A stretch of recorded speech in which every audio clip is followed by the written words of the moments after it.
ऐसा रोल करने में you need to have a lot of confidence कि एक्टर कर लेगा, कर पाएगा। उन्हीं जगहों पर शूट किया जिस जगहों पर एक्चुअली वो घटनाएं घटी, जहाँ पे वो रहते थे, वड़नगर, उसके आसपास का इलाका जहाँ पर वो जो उनके समय बीता। I felt so good when I got to know कि ये कैरेक्टर मोदी जी का है। मोस्टली हमने रियल लोगों के साथ में शूट किया है, ना कि एक्टर्स के साथ। इट्स नॉट जस्ट बीन कि आपने सीन पढ़ लिया और आपने जाके कैमरा के सामने आपने कर लिया। वो इसलिए बिकॉज इस पे पॉजेस, स्पेशल पॉजेस थे, इस पे लुक था, इस पे बॉडी लैंग्वेज थी, इस पे मेंटल फ्रेमवर्क था। जो मेंटल फ्रेमवर्क एक प्रधानमंत्री का जो होता है, एक सीएम का होता है, there is a mental framework. लोग क्या सोचेंगे, मैंने उस पे ध्यान नहीं दिया। मोदी जी क्या सोचेंगे, मैंने बोला वो कुछ भी सोचे, मुझे इतना यकीन है कि I will never match up to his position. तो जो कुछ मुझसे बेस्ट होगा मैं वो करूंगा।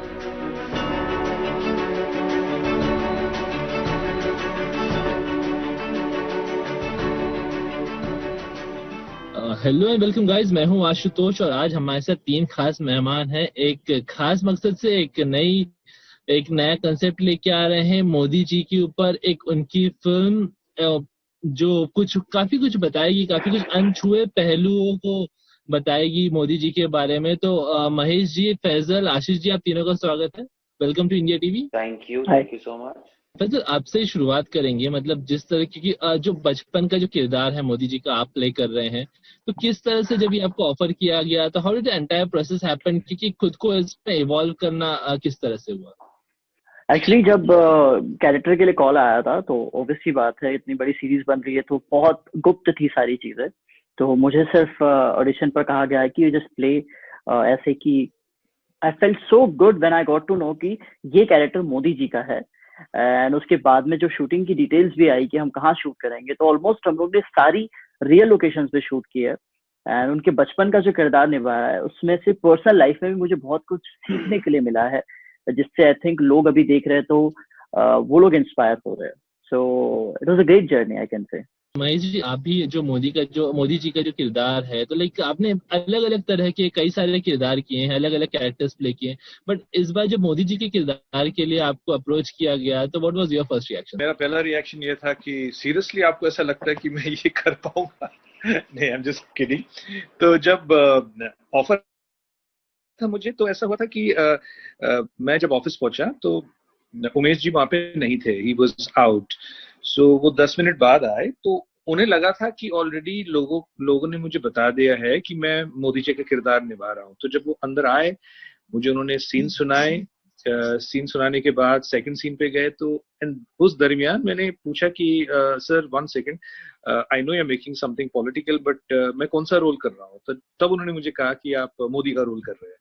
और मैं एकदम I was a little surprised and taken aback because ऐसा रोल करने में you need to have a lot of confidence कि एक्टर कर लेगा, कर पाएगा। खास करके because it is already a character which people have identified on the screen, because already Modi ji आपके सामने है। तो उनके बोलने का तरीका, चीजें, एंड स्पेशली द लुक। तब मेरा जो थॉट था वो लुक पे चला गया कि मैं लुक कैसे मैनेज कर लूंगा। परफॉर्मेंस चलो, being an actor of experience, the part, you know. So would you be interested? मैंने बोला, of course, I'll need a lot of help because especially जो डायलॉग्स है, मेरी जो हिंदी है इतनी साफ नहीं है, उस पे मुझे I'll have to speak with a Gujarati accent। तो वो सारी चीजें बोला, आप उन चीजों के लिए बिल्कुल बेफिक्र रहिए। I've got a complete good direction team which will help you। तो आप इंटरेस्टेड हो? मैंने बोला बिल्कुल, I'm on the job and I picked up this challenge और मैंने रोल एक्सेप्ट कर लिया उसके बाद। बिल्कुल। Last but not the least, Ashish, जो ट्रांजिशन पीरियड है, जो सीएम से पीएम जो ट्रांजिशन पीरियड है, उसमें कहीं ना कहीं आपका किरदार होगा।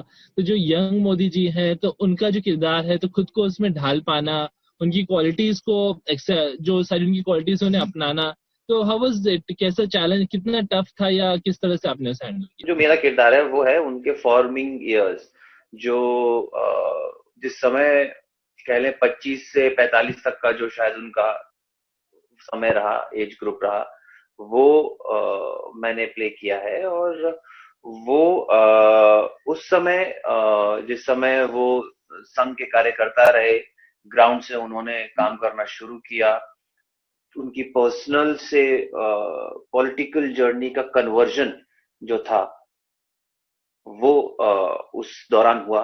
और उस किरदार में तो क्योंकि उतने ज्यादा रेफरेंस पॉइंट्स हैं नहीं कहीं उनके बारे में, उतना लिखा भी नहीं गया है उनके बारे में, ना ही उतना कोई डॉक्यूमेंटेशन भी है। क्योंकि हमने जो उनकी डॉक्यूमेंटेड लाइफ है पब्लिक पब्लिक डोमेन्स में, वो उनके एक्टिव पॉलिटिक्स में आने के बाद की है मोस्टली। तो जो उसके पहले की जो उनकी यात्रा रही, वो उसके बारे में ज्यादा पढ़ा लिखा नहीं गया है। तो रिसर्च काफी किया हुआ था रिसर्च टीम ने। अब वो रिसर्च हमें जो मजेदार बात थी वो ये थी कि हमने जैसा फैजल ने बोला कि हमने उन्हीं जगहों पर शूट किया जिस जगहों पर एक्चुअली वो घटनाएं घटी, जहाँ पे वो रहते थे, वड़नगर, उसके आसपास का इलाका जहाँ पर वो जो उनके समय बीता। और जिन लोगों के साथ में हमने काम किया वो एक्चुअली वही लोग हैं जिनके साथ में उन्होंने उस समय वो दिन बिताए।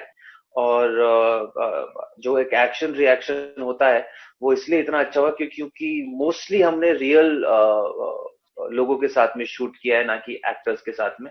जो प्राइमरी कास्ट थी उसको छोड़कर जितने भी आसपास लोग होते थे उनमें बहुत ही कम ऐसा था कि हमने एक्टर्स कास्ट किए थे, वो रियल पीपल के साथ में इंटरेक्शंस थे या एक्शन थे जो भी था। तो वो बहुत ही बिलीवेबल उसको बना देता है। क्योंकि एक तो भाषा आपकी वैसी करनी पड़ती है आपको, और आपके हाव भाव वैसे हो जाते हैं अगर आप उन्हीं लोगों के साथ में उस तरह से डायरेक्ट कर रहे हैं तो। सो यार बहुत मजा आया यार करके। और मैं आपकी तरह अगली बार गाड़ी से करूंगा, ये बहुत अच्छा आइडिया है, मुझे अभी क्लिक किया। ऐसे भी कर सकते हैं।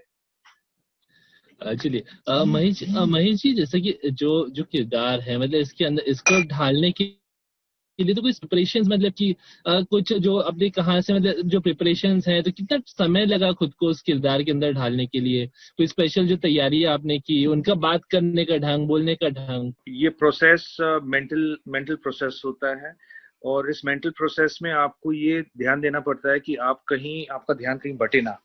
तो मैंने सबसे पहले कुछ दूसरा काम बीच में किया नहीं। I didn't pick up any other job. मैंने बोला अगर मुझे एड्स भी मिलते हैं या कुछ दूसरा काम आता है फिल्मों का, बीच में जो गैप्स आते हैं, मैंने सारा काम को पहले मना कर दिया, मैंने उस पर ताला लगा लिया। Okay, didn't receive any calls. Secondly, जो मैंने किया था is I started watching a lot of videos, audio video जो YouTube पे था। Thirdly, जो स्क्रिप्ट मुझे दी गई थी, जो डायलॉग्स मुझे दिए गए थे, मैंने उस पे मेमोराइज करके I try to pitch the dialogue। और जो हमारे असिस्टेंट डायरेक्टर थे उनके साथ बैठ के मैं कई बार अपना जो रिकॉर्डिंग है मोबाइल पे रिकॉर्ड करके उन्हें भेजता था। एंड वो मुझे बताते थे कि महेश जी जहाँ पे आपने ये वर्ड बोला है वहां पे अगर आप पॉज लेते हो तो it will sound more like this. तो ये काफी प्रोसेस रहा है। इट्स नॉट जस्ट बीन कि आपने सीन पढ़ लिया और आपने जाके कैमरा के सामने आपने कर लिया। वो इसलिए बिकॉज इस पे पॉजेस, स्पेशल पॉजेस थे, इस पे लुक था, इस पे बॉडी लैंग्वेज थी, इस पे मेंटल फ्रेमवर्क था। जो मेंटल फ्रेमवर्क एक प्रधानमंत्री का जो होता है, एक सीएम का होता है, there is a mental framework. जब वो ऑडियंस के सामने जाते हैं, जब पब्लिक के सामने जाते हैं, उसकी जो चाल होती है, हिज एटीट्यूड जो होता है, it's called the body language. तो उसको ना चाहते हुए भी आपको बार बार देखना पड़ता है। वो जो वीडियो जब वो क्राउड के साथ है, वो कैसे कॉन्फिडेंस के साथ चलते थे, वो कैसे चीजें करते थे। You can not be too fast. Walking too fast does not say that you're confident. You cannot walk like a normal man slow.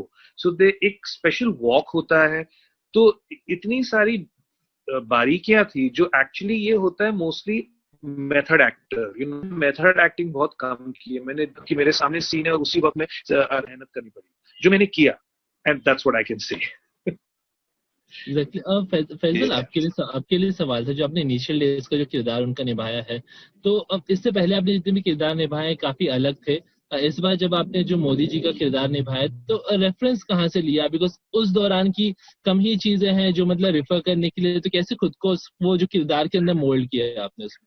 कम नहीं है ही नहीं। बिल्कुल।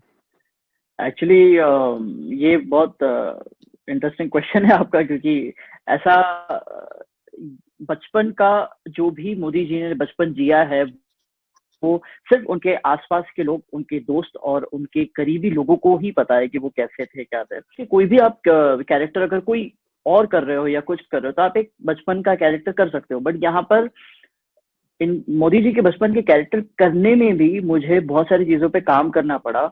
जैसे कि होता है ना कि अगर बचपन है तो कैसे भी करके निकाल दो, it wasn't like that.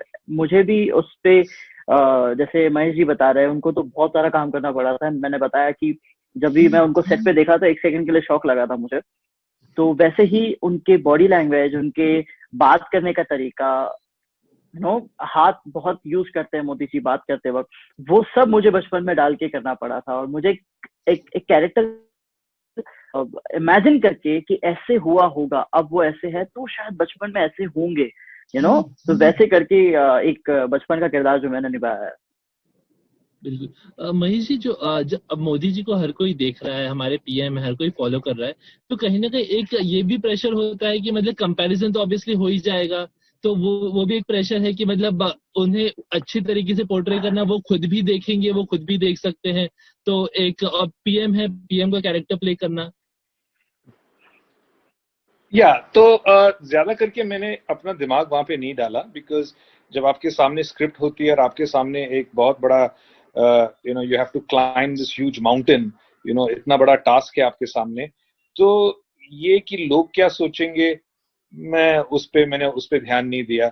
Modi ji क्या सोचेंगे, मैंने बोला वो कुछ भी सोचे, मुझे इतना यकीन है कि I will never match up to his position. तो जो कुछ मुझसे बेस्ट होगा मैं वो करूंगा, जितना मुझसे हो पाए मैं वो करूंगा। इसलिए मेरे हिसाब से रोल चैलेंजिंग है, ओके, बिकॉज सबसे ज्यादा अब जब मैं ऑडियंस बना हूं इस शो के लिए, अब मुझे पता चलेगा कि मैंने क्या किया है। अब क्योंकि मैं देख रहा हूं अपने काम को पर्दे पे, सो इट्स दैट। तो बनाते वक्त या शूट करते वक्त या प्रिपेयर करते वक्त ये विचार मेरे दिमाग में आए नहीं। And let's see what the people have to say. I M okay, जो भी उन लोग को पसंद आए, मेरा कैरेक्टर नहीं आए तो मैं कुछ नहीं कर सकता। आशीष, कितने बदलाव आपके अंदर आ चुके हैं जो किरदार प्ले करने के बाद एज एन इंडिविजुअल, और फिर जब आपने उनके बारे में पढ़ा, रिसर्च किया, वो किरदार प्ले किया, तो कोई अंदर से कोई बदलाव महसूस हुआ आपके अंदर, कोई चेंजेस या कोई सीख आपने जो उनके उस किरदार से ली हो? देखिए, हम जब भी कोई किरदार प्ले करते हैं ना, तो वो हमारे अंदर कुछ ना कुछ तो छोड़ के जाता है और कुछ ना कुछ लेके जाता है, वो तय बात है। और अगर ऐसा नहीं होता है तो फिर वी आर फेकिंग इट। और शायद ऐसा तो प्रतीत हुआ नहीं कि हम फेक कर रहे थे सब उसमें, अभी तक तो ऐसा कुछ हुआ नहीं प्रतीत। तो डेफिनेटली जब हम कुछ प्ले करते हैं तो उससे कुछ ना कुछ, क्योंकि आप एक दूसरे नजरिए से चीजों को सोचना शुरू करते हैं फॉर दैट टाइम बीइंग, और वो आपके अंदर बहुत सारी चीजों को जन्म देता है, थॉट्स को जन्म देता है। तो मुझे तो एक बहुत ही बढ़िया चीज लगी, वो ये थी कि आप एन इंडिविजुअल, हमें जितनी भी जीवन में डिफिकल्टीज या हर्डल्स आते हैं, हम उन्हें एज हर्डल्स ही लेते हैं। उन्हें एज हर्डल्स ना लेकर अगर हम उन्हें अपॉर्चुनिटीज की तरह ट्रीट करें, तो ना सिर्फ उनका हल मिल जाता है बल्कि हमें एक नया रास्ता मिल जाता है। And I think that's how he also believed and he still believes in this thought process. और वो मोदी जी आज भी शायद इसी विचारधारा को पर्सनली इम्बाइब करते हैं, और उसी वजह से आई थिंक